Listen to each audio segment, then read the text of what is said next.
Wise news, খবরের সত্যাসত্য 24 ঘন্টা।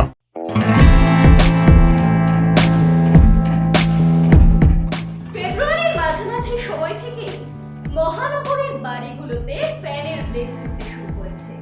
কলকাতাকে বিদায় জানাচ্ছে শীত। কেমন থাকবে আগামী দিনগুলোতে তাপমাত্রা? দেখুন কি বলছে আবহাওয়া দপ্তর। ভোরের দিকে কিছুটা ঠান্ডা লাগলেও মহানগরী থেকে বিদায় নিচ্ছে শীত।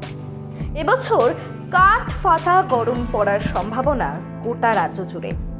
তবে চলতি সপ্তাহেই রয়েছে আবহাওয়া পরিবর্তনের সম্ভাবনা। আজ থেকেই কলকাতার তাপমাত্রা স্বাভাবিকের থেকে 3 ডিগ্রি বেশি।